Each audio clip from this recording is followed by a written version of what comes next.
a small village nestled between two silent hills, there lived a boy named Arsal. He had no riches, no father, and only a tiny mud house that he shared with his sick mother.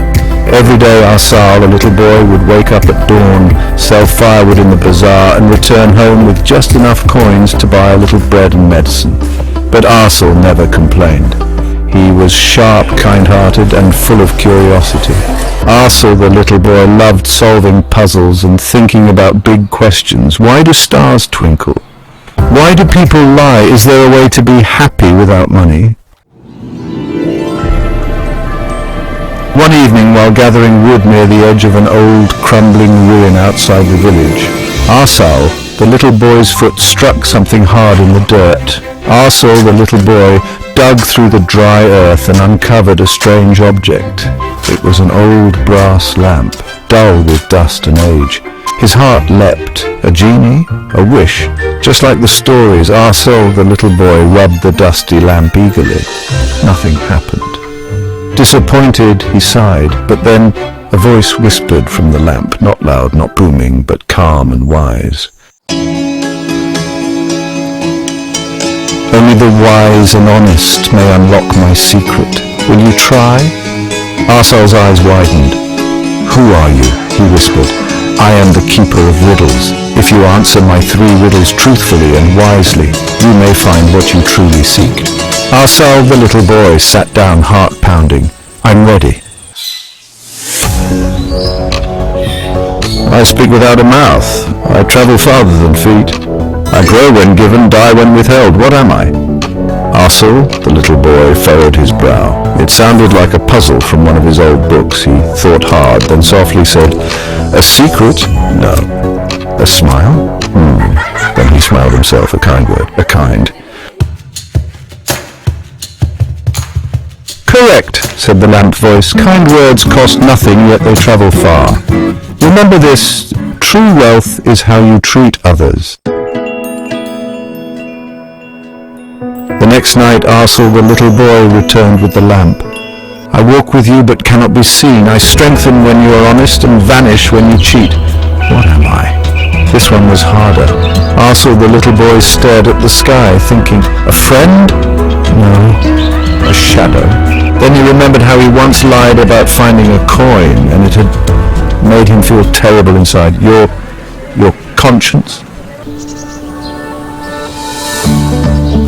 Correct, said the lamp voice. Your conscience is your silent guide. Riches gained by lies vanish, but truth never fades. The next day in the village, something strange happened.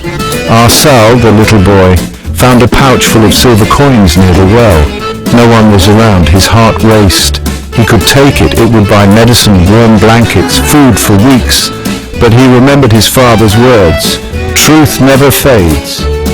Arsal, the little boy, asked around, and finally an old traveller cried with joy when Arsal returned the coins. These were for my daughter's wedding, he said, handing Arsal a small gold coin as thanks.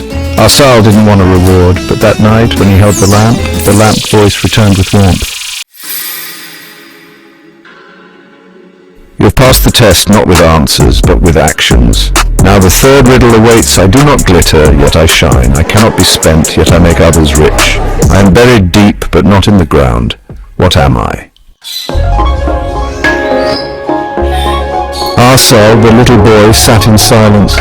He thought of his mother, of her stories and teachings. He thought of the old traveller's smile. He thought of what he wanted most, not just gold, but a life where he could help others. He whispered, wisdom. The lamp glowed brightly and said, correct, wisdom is the treasure that grows, and now, Arsal, you are ready. Torch in hand, Arsal, the little boy, descended into the darkness. At the end of the tunnel was a chamber filled with scrolls, books, and ancient tools, knowledge from forgotten times. On a pedestal lay a single chest. Inside it was some gold, but far more valuable were maps, inventions, and letters from wise scholars. These are treasures of the mind. Use them to build, to teach, to help, share them, and your wealth will never end.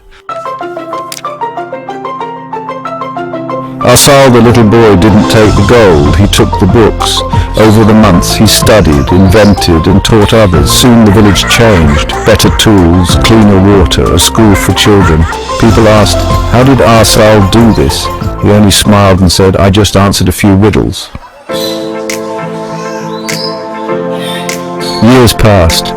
Arsal became a young man known far and wide, not just for wisdom but for his honesty and compassion. People brought him problems, not gifts, and he helped them solve them. The dusty lamp remained in his house untouched. But sometimes when children asked him how he became so wise, he would take it down, smile and say, would you like to try a riddle?